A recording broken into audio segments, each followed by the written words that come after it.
you're 6'5". You played it in a range of positions. What did you? Yeah, what position was your ideal position, or what position did you start in? And when you realized you weren't going to be 6'10", how did you have to adapt your game?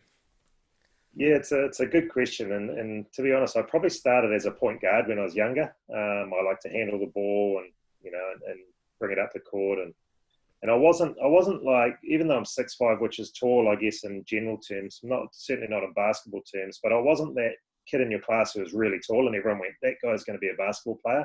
Mm, I was always kind of in the back row, but I was never the guy in the middle of the back row, so I always had a reasonably tall kind of you know, growing, but I was never the big tall guy. I was kind of a late grower, and it wasn't until I was about 16, 17 that I had a really late growth spurt and kind of overtook everyone one day after coming back, one summer after coming back from school. Holidays, I kind of had grown a bit more, and everyone was like, whoa, you've grown. mm, But I was never that really super tall guy. So I started as a point guard.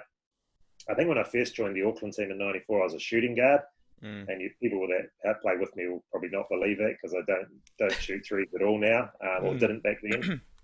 But I did when I was younger. I used to let that thing fly, and then it wasn't until I was older I realised there were far better shooters than me. So give them the ball and let them do the shooting.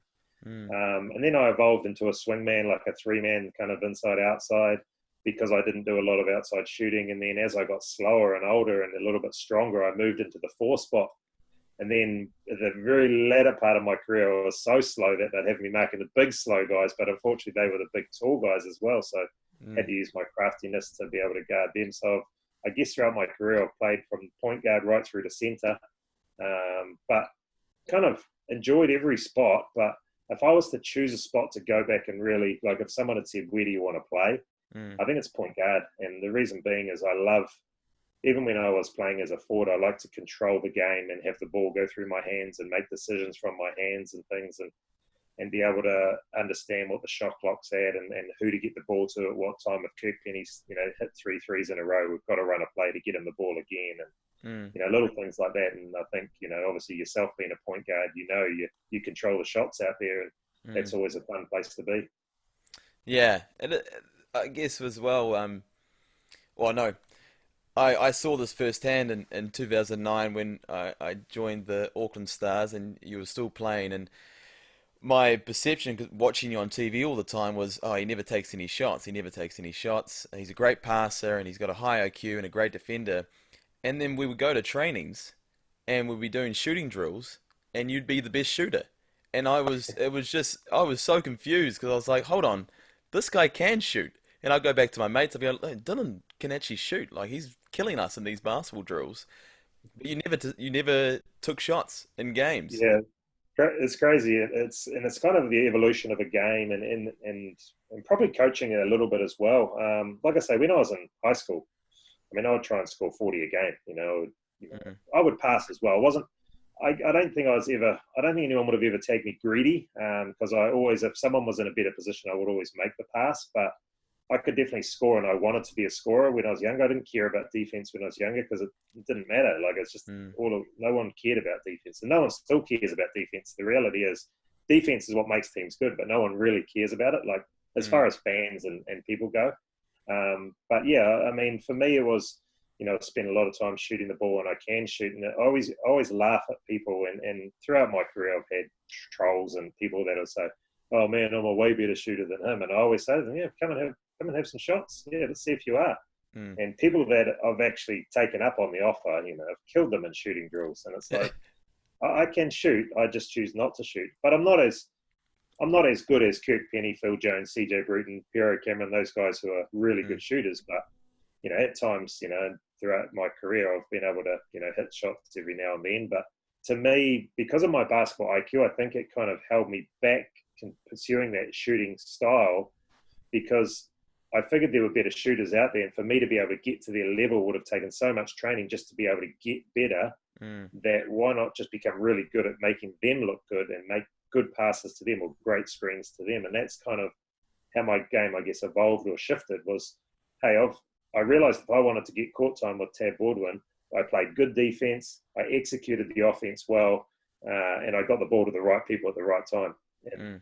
I realised that's getting me minutes, so I just kept doing that. And before you knew it, I went from 5 minutes a game to 10 minutes a game to 15 to 20. Now I'm starting, and I'm being put on the best import on the other team and going, go shut him down. And then, Mm. all you need is a coach patting you on the back as you sub off, going, man, great job, you've held that guy to 0 points or 2 points, and you feel good. And I was like, that got me more excited than scoring. And so I got more out of my teammates scoring than myself scoring. I would score and, it would feel good, but that wasn't the same feeling I'd get by making a great pass and have someone score, or setting a great screen, or whatever it may be. So I kind of Mm.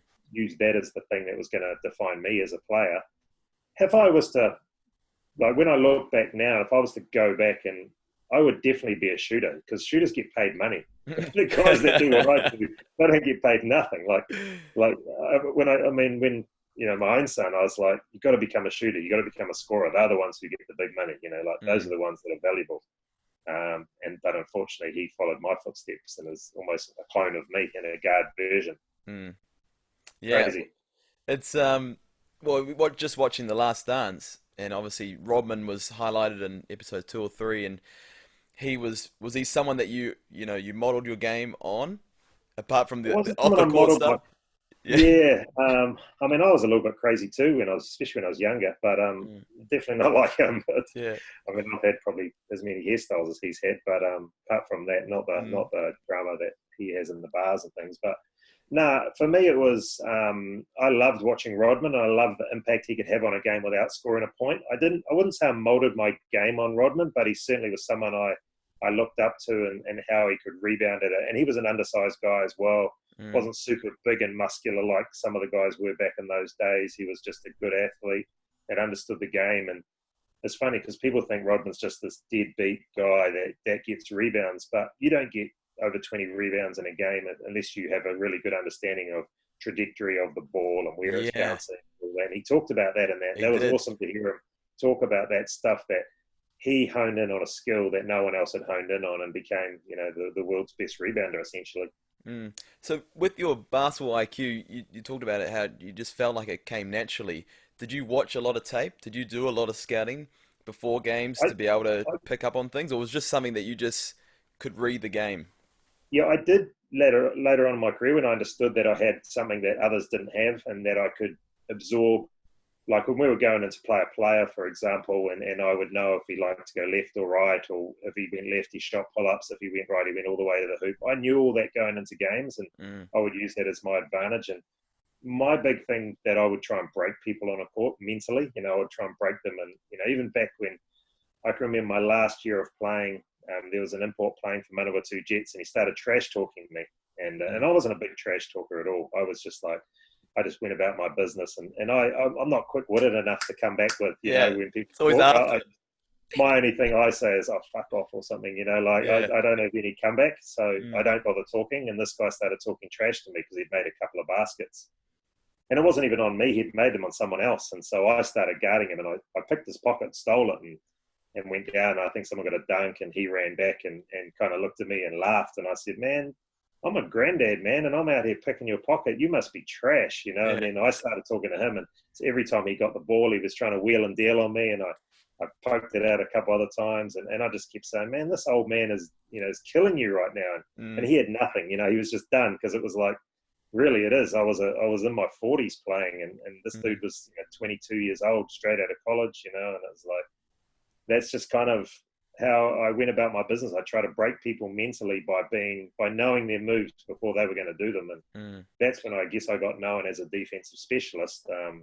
A lot of times I feel like I got labelled that because I didn't do anything on offense, but so Mm. people give you a label to make you feel better. But no, that was my thing. I would try and know exactly what a player was going to do, and be able to beat them to the spot, or put them in an uncomfortable position so they'd shoot a low percentage in the game and things like that. Mm.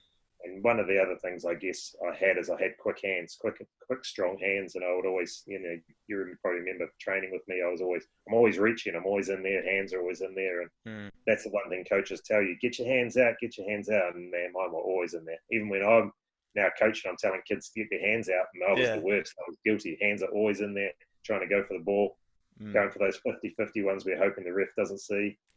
Yeah. Well, your classic move is when the guy comes down with the rebound and you're coming up with your hand. The amount of times I saw you do that, it was just ridiculous.